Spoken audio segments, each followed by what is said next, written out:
noches, ¿cómo están? Nosotros felices, como siempre, de reencontrarnos en este espacio que hemos denominado Somos, un espacio que hemos comenzado el año pasado y este año ya arrancamos con nuestro segundo ciclo. Siempre decimos que Somos se generó a través de la necesidad de poder mostrar, de poder visibilizar lo que mucha gente hace por nuestra sociedad. A veces nos tocan vivir situaciones que son difíciles de transitar, donde pensamos, creemos o entendemos que que estamos solos o que ya no tenemos cómo solucionar ciertas cuestiones. Y de pronto nos damos cuenta que siempre hay alguien que nos tira una mano, que nos tira una soga, como se dice comúnmente. La idea de Somos es esa, es poder mostrar a aquellas personas que tanto hacen por nuestra comunidad y que tanto hacen de forma silenciosa por un montón de gente que atraviesa momentos difíciles. Y este año obviamente es un año político, es un año electoral, un año complejo donde el escenario político va cambiando permanentemente. Así que la información política también está presente en Somos. Hoy, porque también entendemos que somos parte de la política, desde el lugar donde estemos y desde el lugar donde podamos ejercer algún tipo de política, eso es lo que tenemos que hacer. Tiene que ver con un compromiso, ¿no? Con el compromiso de cada uno de poder estar presente en estos cambios que se van sucediendo de manera tan rápida. Hoy va a estar con nosotros María Inés Fernández. A María Inés Fernández la conocemos todos, ella fue 2 veces senadora, diputada, ha militado toda su vida en la política, es una entendedora de este tema. Con ella vamos a charlar acerca de cómo ve la situación del país, cómo ve la política hoy en este 2019 y además un tema que nos preocupa mucho que tiene que ver con la mujer, qué es lo que está pasando y cuál es la situación de la mujer hoy en la Argentina y obviamente en el mundo entero, ¿no? Teniendo en cuenta que cada 30 horas muere una mujer por femicidio en la Argentina, entendemos que abordar y tocar estos temas siempre es importante. Y también va a estar con nosotros el licenciado Esteban Gómez, con él vamos a charlar acerca del estrés. Algo que de alguna forma nos afecta a todos, vivimos en tiempos donde todo es muy rápido, donde la ansiedad nos supera, donde muchas veces no podemos bajar un cambio y quedamos como atrapados en esto. ¿Cómo manejar el estrés y cómo hacer para que el estrés realmente no nos dañe? No se vaya, nosotros vamos a hacer una pequeña tanda y enseguida volvemos.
Oh, when you're looking at the sun.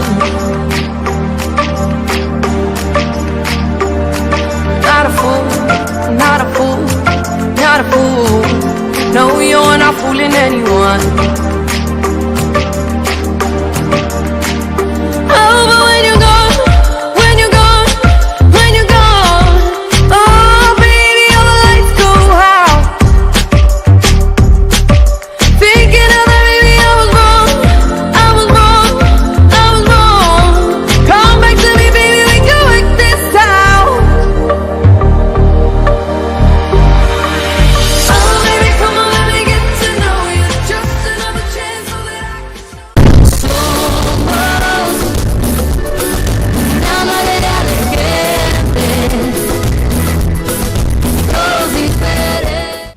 Bueno, y seguimos acá en Somos, y lo anunciábamos recién, que vamos a tener una charla con María Inés Fernández.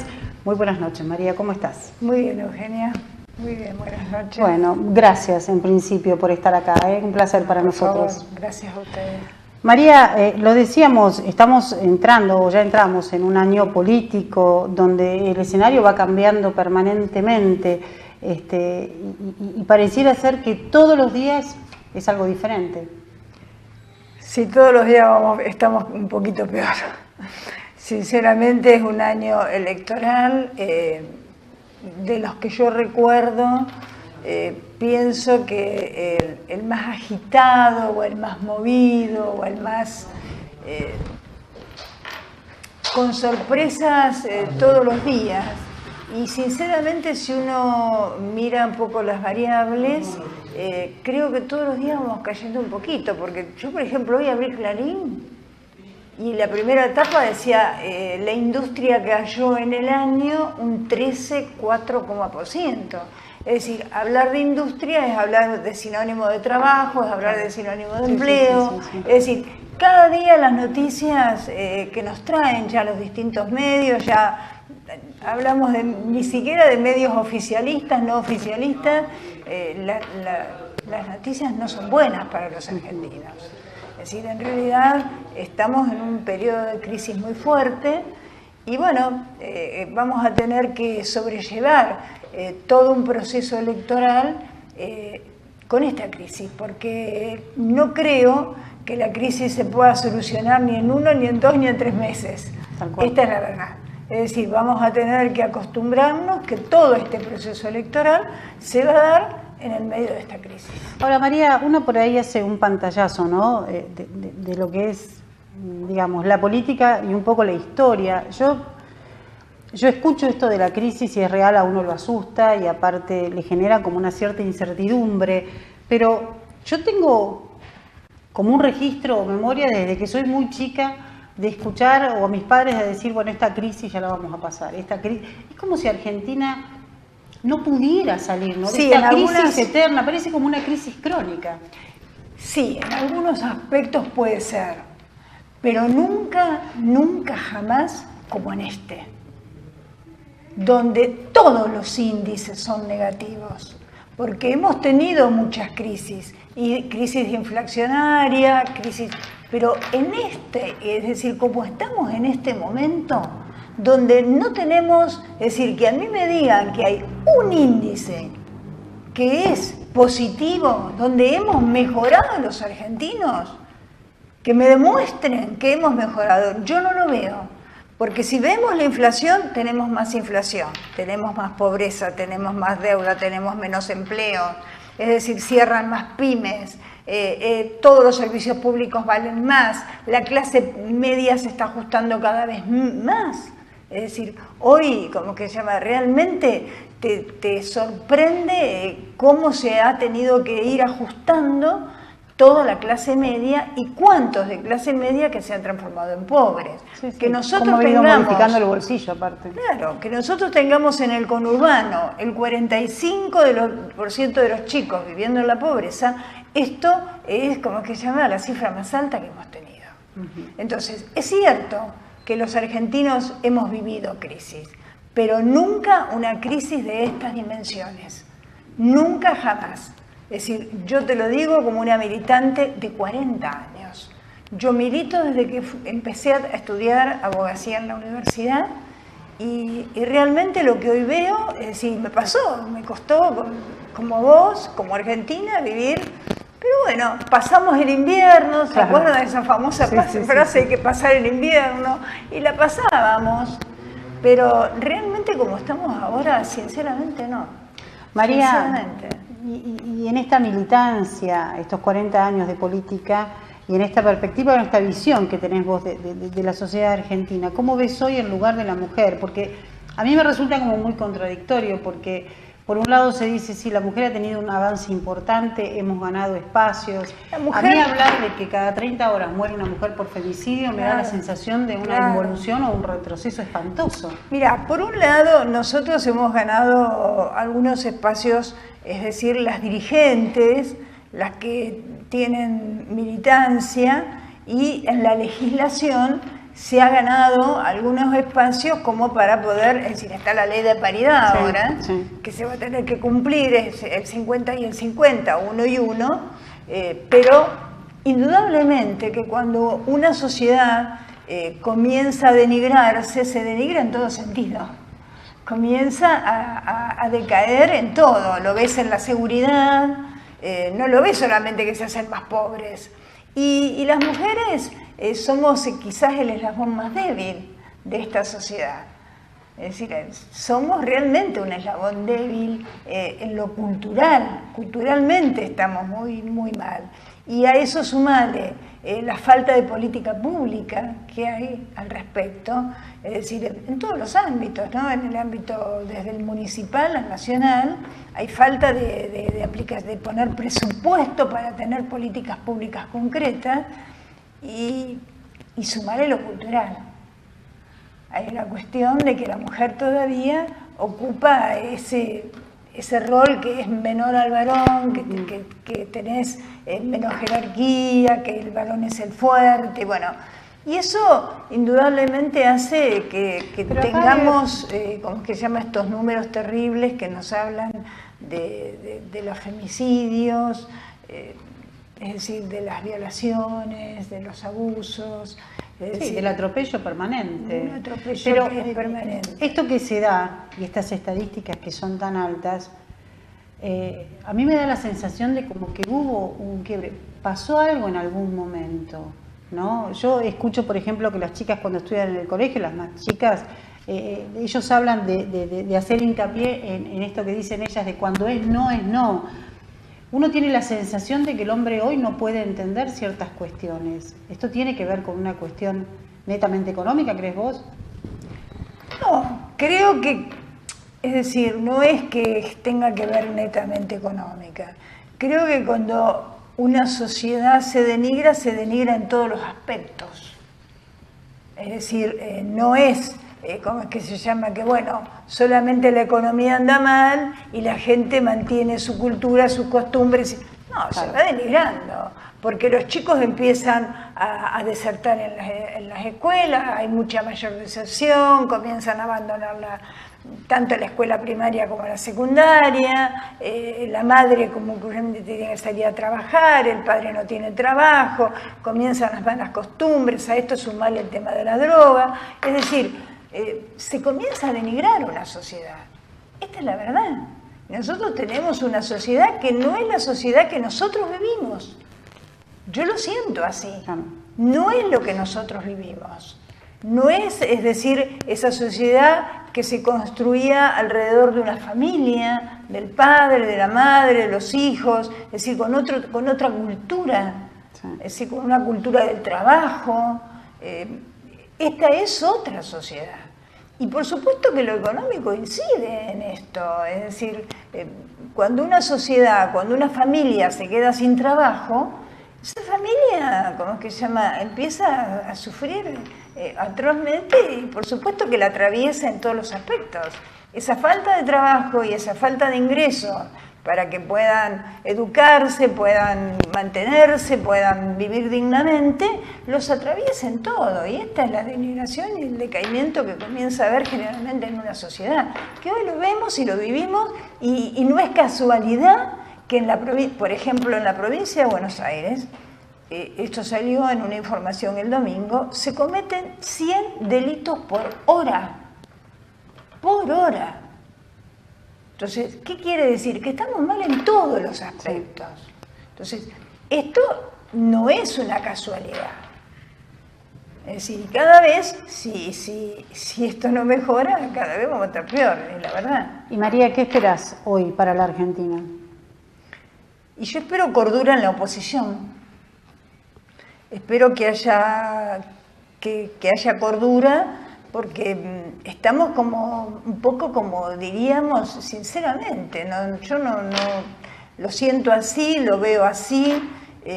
Si tengo que recorrer o ver el conurbano lo siento más, todavía mucho más que en pueblos como los nuestros, que estamos ahí bordeando, claro, que somos vecinos del conurbano, sí, pero que no somos netamente conurbanos.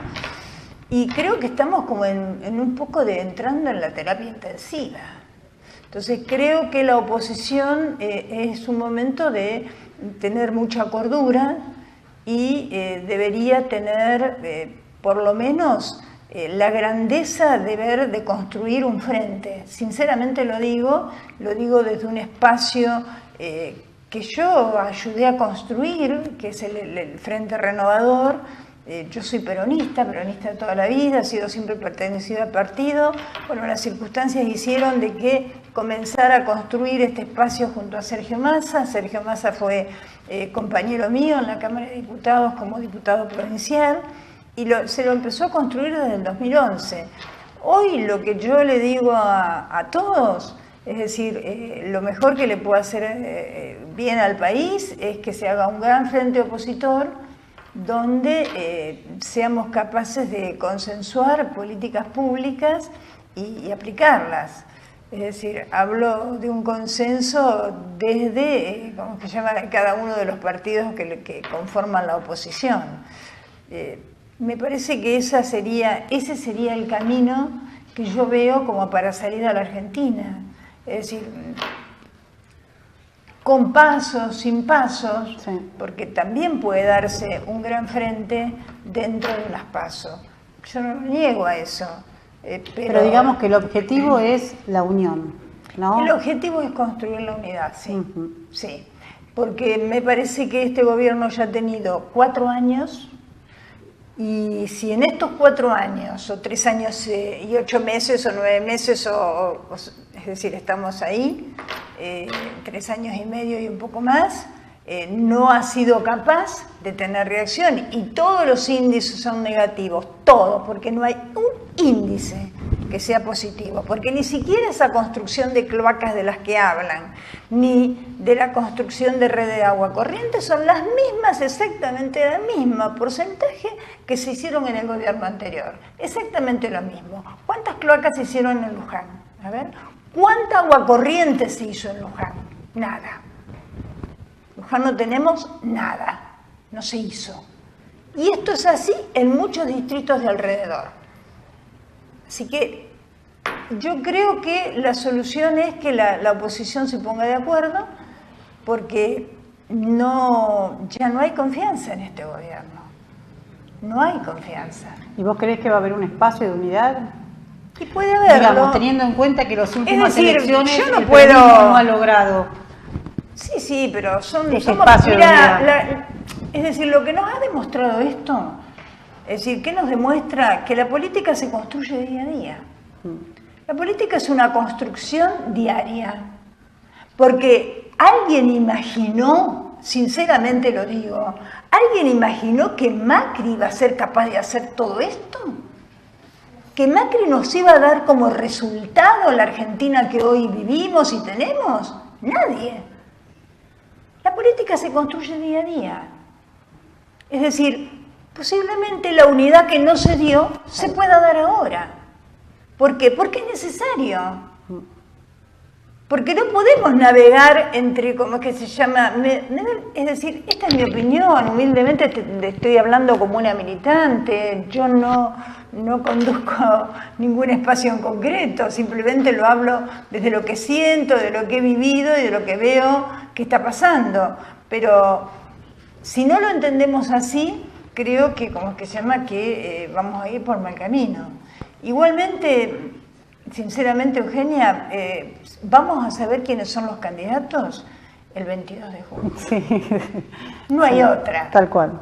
Tal cual, va a ser así, sí. Se va a hacer porque son muchas las especulaciones, sí. Son muchos los últimos movimientos. Y son muchas las ambiciones, María. Pareciera ser que en este espacio de la política siempre ganan las ambiciones, ¿no? Sí, es como que, bueno, si fulano fue candidato y fue intendente y no fue capaz de hacer nada porque no puedo ser yo, parece que fuera así, ¿no? Porque... no sé, a mí me extrañó, sinceramente lo digo, porque me enteré que una diputada nacional, Graciela Ocaña, había presentado un candidato al cual no conocemos nadie, a un mes, prácticamente un mes y pico del cierre de lista, como candidato a intendente. Sí. Está estamos, viste, una cosa que como que se llama una innovación, una cosa como que la política puede ser ejercida por cualquiera, en cualquier momento, no les importa, no se importa qué proyecto tienen, a quién representan, qué van a hacer. Entonces, parece que realmente estamos en una situación difícil. Muy difícil. Sí, y con una nueva mirada también hacia la política, María, me parece, ¿no? Y con nuevas formas de política. Por ahí a uno está acostumbrado a otra cosa, pero me parece que esto tiene que ver con estas nuevas formas de política. Sí, pero que no nos han dado Esto no resultado. significa que sea bueno. No, obvio, que no significa que que sea no bueno nos o sea han malo. dado ningún resultado. No. Es decir, que no nos han servido de nada. Porque si vos me dijeras esta nueva forma de construcción nos dio algún resultado a los argentinos, al contrario, nos trajo más atraso, más crisis, más problemas, es decir, no nos trajo nada. Entonces yo creo que realmente tiene que haber un poco más de cordura y de sentarse todos los dirigentes, de que ninguno solo va a poder, sinceramente lo digo, ninguno solo va a poder, y bueno, si quieren dirimir en unos pasos quién es el que tiene más votos, que lo diriman. El que gana conduce y el que pierde acompaña. Sí, es sí. decir, Eso debería ser. eso lo aprendimos nosotros desde chicos. Es decir, los que venimos militando desde hace muchos años. Pero por eso te digo yo que me nuestra parece que la consigna política era cambió. esa. El que gana conduce, Sí, y el el que otro pierde acompaña. acompaña. Tal cual. Y así debería ser. Así debería ser, sí. Entonces, ese Y sería tiene que ver también el con la camino. lealtad en la política, ¿no? Lógico, hoy no hay lealtades, hoy realmente como que llamamos que se cruzan de un espacio a otro, que realmente, Sí, es llegar por llegar. claro, buscan, es decir, hay muy poco compromiso y muy poco vocación del bien común, ¿viste? Porque la política, realmente, a veces cuando la gente dice, estoy podrida de la política, cansada, y la política es lo más sabio, lo más lindo, lo más digno, porque es la búsqueda del bien común. Es decir, cuando uno ejerce la política y consigue buenos resultados, sinceramente, es decir, es sentirse realizado, es sentir que uno ha cumplido, que hizo las cosas bien, así que, no sé, me parece que yo creo que hoy le faltan a muchos dirigentes eso de decir, bueno, tenemos que hacer un paso al costado, tenemos que acordar hacer un gran paso entre todos. Y bueno, acordemos, es decir, pensemos en el bien común, en el bien de todos, es decir, que son muchos los chicos que pasan hambre, que son muchas las familias que están padeciendo, que no pueden alquilar, es decir, las cosas diarias, ¿no? Sí, lo sí, que les lo pasa diario, todos lo los diario. días a muchos, ¿no? Que es muy grave. Así que me parece que, bueno, yo iría por ese camino y apostaría a eso. Yo voy a seguir apostando porque cuando uno elige este camino es porque lo que va a buscar siempre es el bien común. Entonces voy a seguir apostando a eso. María, muchas gracias. Bueno, gracias a vos. Gracias por haber Gracias venido. a vos, porque Seguramente además vamos a volver. hacemos este reportaje en un mes que es muy especial. Es cierto. Es el natalicio de Eva Perón. Es cierto. Y lo que significó Eva Perón para las mujeres, porque no lo que significó ya para todo el pueblo, pero especialmente para las mujeres argentinas. Sí. Sobre todo en una época significó- donde hablamos tanto de esto ahora. Claro, significó, desde Eva nosotros comenzamos a insistir civilmente. Es decir, con Eva pudimos votar por primera vez, pudimos no solo elegir, sino también ser elegidas. Así que Eva es una figura sumamente importante en la vida, no ya del Partido Justicialista, porque ya trasciende todos los partidos políticos, sino, En la sociedad. sino de toda la sociedad y de todos los partidos, y ha trascendido nuestras fronteras. Gracias. Bueno, gracias a vos. No se vaya, enseguida volvemos. Una marea de gente, todos diferentes.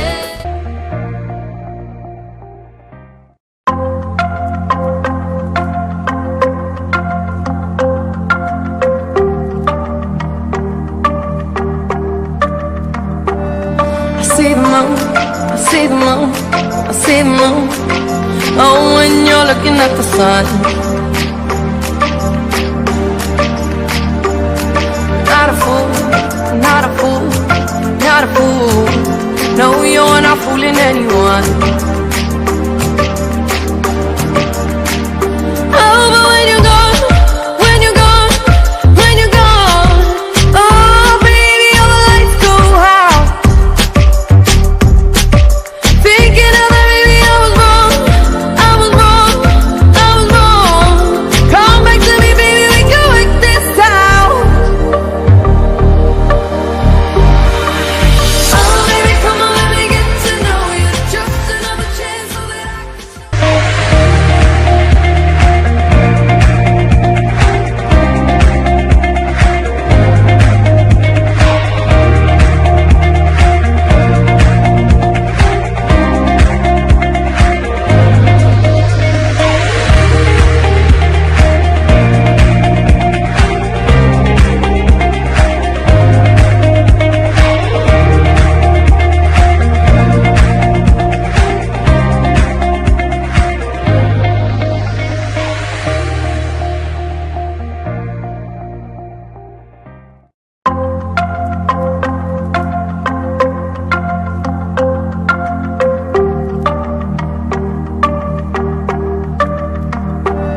I see the moon, I see the moon, I see the moon. Oh, when you're looking at the sun. Not a fool, not a fool, not a fool. No, you're not fooling anyone. Oh, but when you're gone, when you're gone, when you're gone, oh, baby, all the lights go out. Thinking of that, baby, I was wrong, I was wrong, I was wrong. Come back to me, baby, we can work this out. Oh, baby, come on, let me get to know you. Just another chance so that I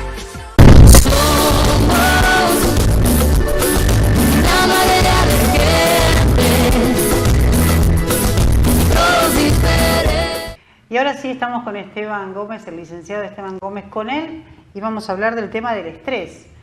Un tema del estrés, porque en realidad estamos viviendo en tiempos que todo es muy rápido, muy acelerado, y lo decíamos esto, que de alguna forma la ansiedad siempre nos supera y siempre está el estrés permanente, ¿no? Muy buenas noches, Esteban, ¿cómo estás? ¿Qué tal, Eugenia? Buenas noches. Esteban, es todo un tema esto del estrés, porque en realidad lo difícil es poder combatirlo y no dejar que esto sea tan invasivo, ¿no es cierto? Bueno, primero lo que tendríamos que definir es qué es estrés, ¿no? Sí, el tal estrés cual. es un síndrome que de alguna manera aglutina muchísimas respuestas que tiene el organismo.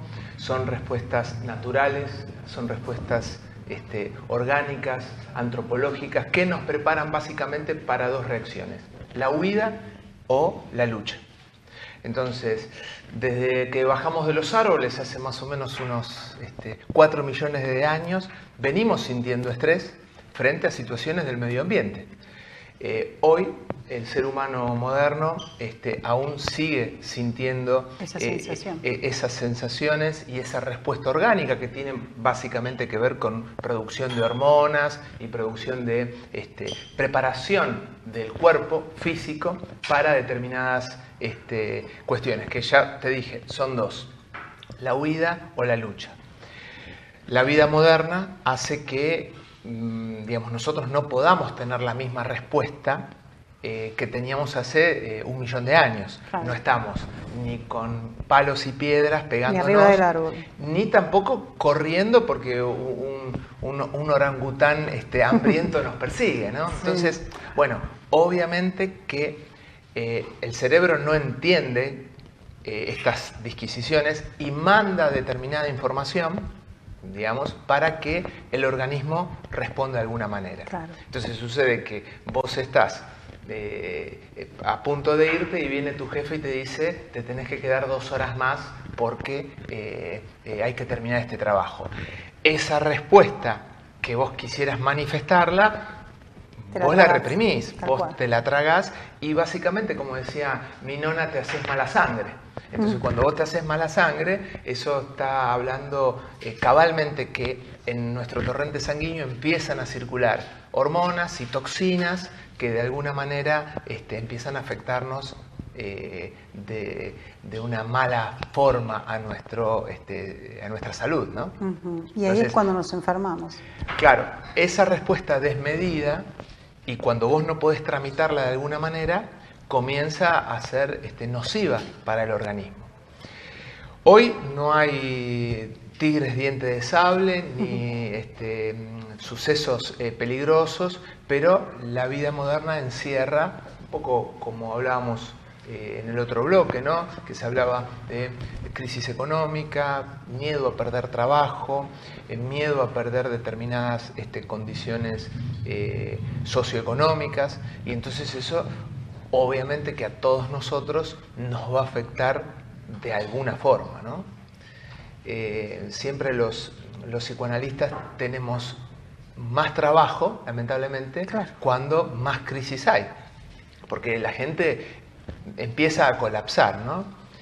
Y un poco la pregunta que vos me hacías antes de salir al aire, digamos, existen básicamente dos grandes respuestas que estamos viendo, ¿no? Una es la violencia hacia afuera, y la otra, como también hablamos en la radio hace poco, Sí. las implosiones, ¿no? Tal cual. Y qué es lo que nos pasa cuando no podemos manejar eso, y indudablemente todo eso nos termina afectando a nosotros de maneras quizás más silenciosas, ¿no?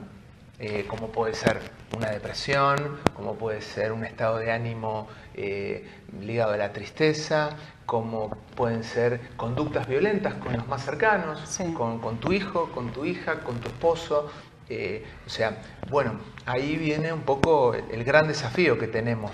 Y que esto que vos decís a veces es inclusive hasta silencioso, porque a veces uno tiene estas actitudes o está dentro de lo que es una depresión o se siente mal y no se da cuenta, ¿no? Uno sigue. Y esto continúa creciendo, obviamente. Claro, a ver, siempre va a ser mejor, inclusive cuando trabajas en clínica con niños o con adolescentes, siempre es mejor que el proceso que está interno emerja de alguna manera. Tal cual, que salga, que aflore. Que salga, digamos, a través de la palabra, a través del arte, a través inclusive del llanto. Lo que sucede es que a veces sale en forma disruptiva, Claro. en forma descontrolada, y entonces vemos en la tele un tipo que le pega un palazo a un auto, el otro que patea, ¿sí? Las formas más silenciosas, bueno, tienen que ver con eso, con la depresión, tienen que ver con conductas autoagresivas, que puede ser alcoholismo, drogadependencia, digamos como una carencia de sentido en la vida, y aparecen ahí algunas ideación suicida o cosas que vos decís, bueno, ¿para qué estoy viviendo? Sí. Esas son formas más que nada silenciosas que no pasan, no se escuchan, pero que si vos, están. claro, si vos como mamá estás viendo que tu hija está callada, muy metida dentro de la pieza, está, qué sé yo, con los puños todo el tiempo abajo, aunque haga calor, si tu hijo cambió de amistades o está muy silencioso, bueno, ahí hay que abrir los ojitos, Sí, y estar atentos. Y estar atentos y ver que ahí hay un proceso anímico que bueno, le está afectando a la persona, ¿no? Esteban, ¿cómo podemos hacer para que esto que tiene que ver con el estrés, estas conductas como vos decís, o por lo menos cómo poder manejarnos para que no nos afecte tanto? Porque en realidad situaciones, digamos, de estrés, de angustia, de nervios, uno va a pasar durante toda su vida, va a atravesar estos procesos. El tema es cómo estamos parados nosotros frente a eso. ¿Cuáles son las herramientas que nosotros tenemos o desde qué lugar podemos trabajar? Sí, la cuestión de las herramientas es muy importante, ¿no? Porque las herramientas a veces no las tenemos y hay que salirlas a buscar, hay que Claro. salirlas a conseguir. Gran parte de la vida humana y de la vida relacional es aprendizaje, son situaciones de aprendizaje, situaciones nuevas de aprendizaje. Quizás vos siempre tuviste laburo toda tu vida, pero hoy te quedaste sin laburo, entonces eso es una situación nueva para vos y es una situación que va a exigir un aprendizaje de tu lado, ¿sí? En ese sentido, bueno, las herramientas, primero el diálogo, primero pedir ayuda, darte cuenta que a veces cuando pedimos ayuda nos damos cuenta que no estamos solos. Entonces, de alguna manera por ahí un vecino o tu prima pasó por algo parecido y entonces ella te puede transmitir algunas herramientas, te puede transmitir su expertise, su forma en que encaró ese problema, y eso es de mucha utilidad y va a servir, ¿no? No hay recetas, ¿no? Pero podríamos decir que la palabra, la expresión oral, también el arte es una vía regia, diría Freud, para digamos, sublimar todas esas cosas que nos van pasando y que en momentos quizás como este están ahí, ¿no? Y hay que sacarlas, porque si no las sacamos de una manera lógica, racional, se nos pueden transformar en tóxicas. En algún momento, en alguna oportunidad, cuando charlamos en la radio, vos hacías hincapié a la palabra, la necesidad y la palabra como algo sanador, ¿no? El hecho de poder exteriorizar, que el otro pueda hablar, que el otro pueda ser escuchado. Mirá, la palabra tiene, primero, cuando nosotros somos sujetados al lenguaje, ¿no? O sea, nuestra cabecita está permanentemente haciendo un trabajito de simbolización y sentido en cada palabra que estamos haciendo. Yo en este momento lo estoy haciendo para que todos nos estén entendiendo. Entonces, ya ese trabajito cognitivo, intelectual y significante que hacemos al hablar, ya es sanador, porque vos estás conectando emociones y las estás transformando en palabras. Eso, digamos, que es muy difícil, parece sencillo, pero lo estamos haciendo todo el tiempo. Uno puede hablar hasta por los codos y no decir nada, ¿sí?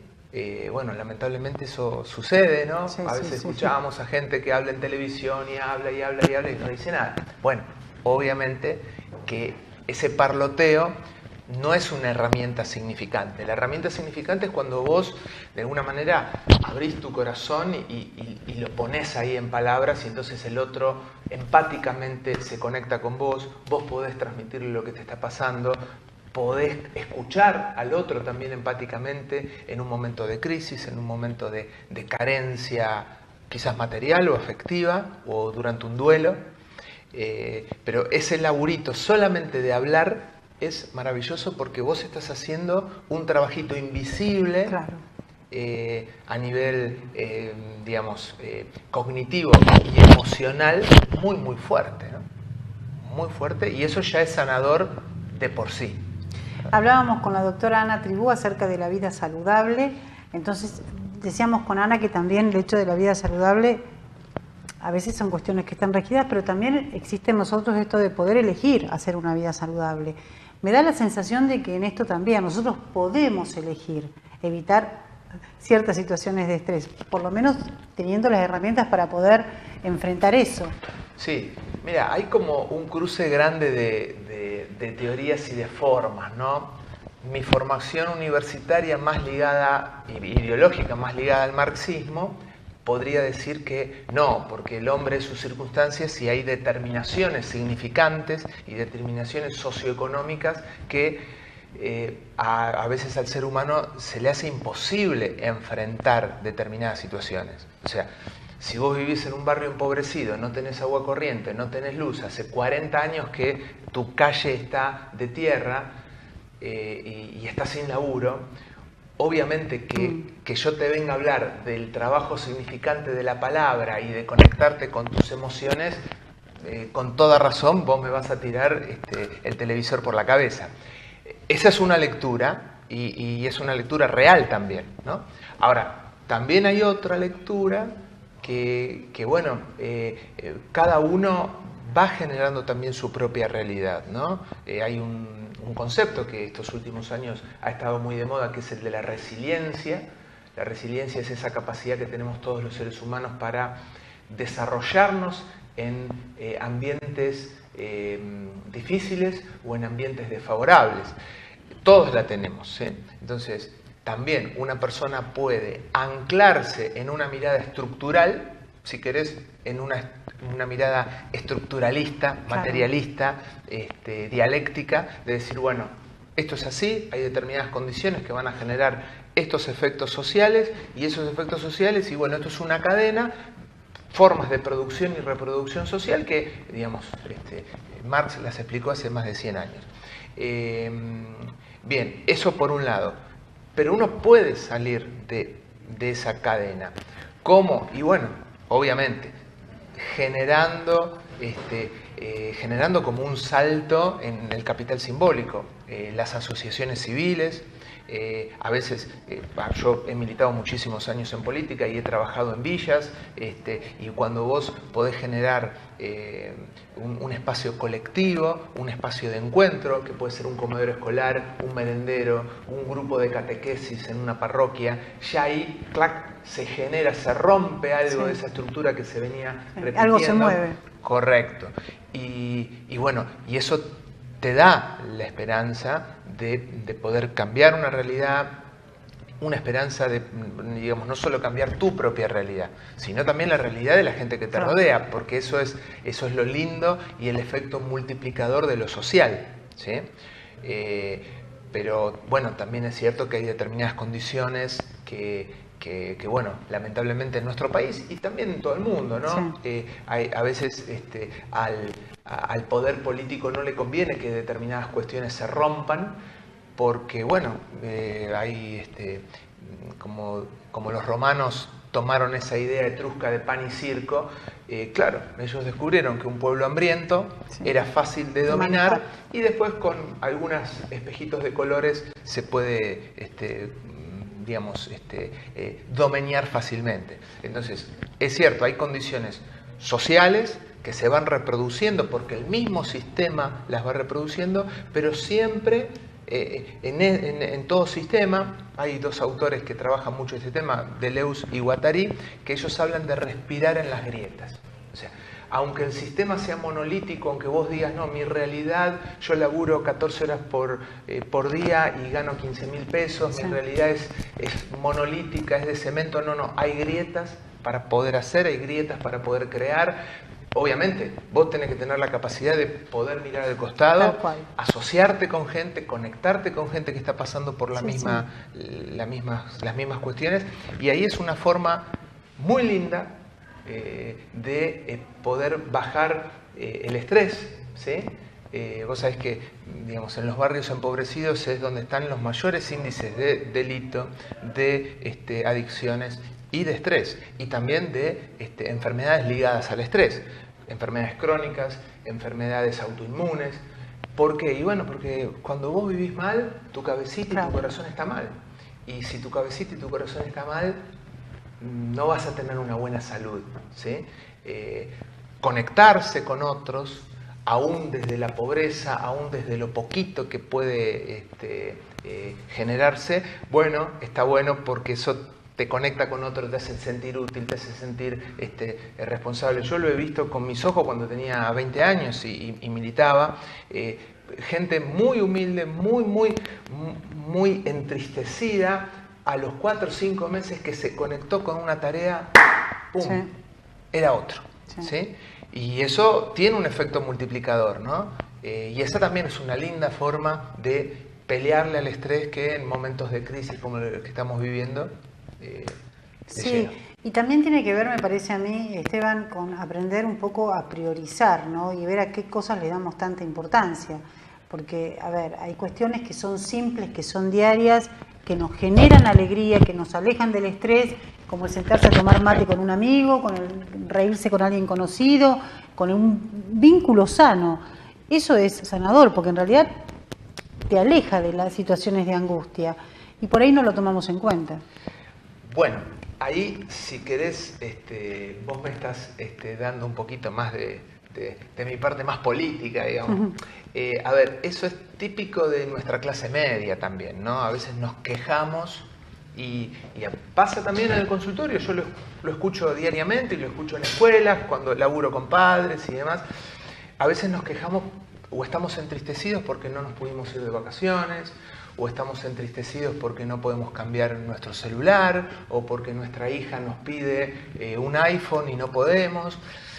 Claro, cuando vos salís a la calle, cuando vos, aquellos que tenemos la posibilidad de conectarnos con otras realidades, vos decís, pero la pucha, ¿cómo es que vos te podés estar quejando de esto? ¿Qué le quedaría para otro que está comiendo día por medio, o que los pibes están comiendo galletita, vainilla con mate cocido todo el día? Bueno, por eso digo que eso es típico. A veces, viste, quienes tenemos la panza llena nos quejamos muy fácil, ¿no? Entonces, cuando a veces pasa, si hay alguien que nos está escuchando que puede autorreferenciarse en eso, es valorar todo lo que tenemos, ¿no? Bueno, puede ser que no, hace 2 años que no te vas de vacaciones, pero mirá, en una realidad como la que tenemos, si comes todos los días y tenés un techo, una heladera llena, eso ya es maravilloso. ¿Sí? Lo que pasa es que este sistema, que tiene que ver con un sistema capitalista, consumista, poco solidario, nos empuja a todos a ir corriendo, ¿viste? A ver quién la tiene más larga, quién compra y aparte el auto más. Sí, y entramos en esta cuestión de querer pertenecer. Y para pertenecer tenemos que tener, ¿no? Ya no es el quién sos, sino qué tenés, ¿no? Entonces uno como que vive detrás de corriendo, no sé, algo que nunca va a alcanzar. Bueno, pero eso es parte también del sistema, ¿no? O sea, el sistema nos dice, vos para pertenecer tenés que tener estos objetos, pero para tener estos objetos tenés que trabajar 12, 13 horas, decirle a tu jefe que sí, hacer horas extras, y eso te va generando más estrés.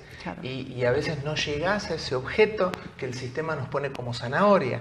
Entonces, entras en un círculo vicioso donde cuanto más haces, peor te sentís, ¿no? Podés ir al shopping que se inauguró acá cerquita y comprarte un par de botas, pero eso, como digo siempre en las charlas, ¿no? Mamita, te dura muy poquito, ¿no? A los 2 días estás de nuevo con ese vacío existencial. Entonces, obviamente que también como otro recurso que yo siempre lo recomiendo es, bueno, apostar a valores que no tienen que ver con lo material, a valores que pueden tener alguna traza espiritual o religiosa, de la religión que vos quieras, a valores humanos, solidarios. Entonces ahí, por ahí un mate compartido con una amiga, es mucho más sanador que irte a comprar 3 aros, ¿sí?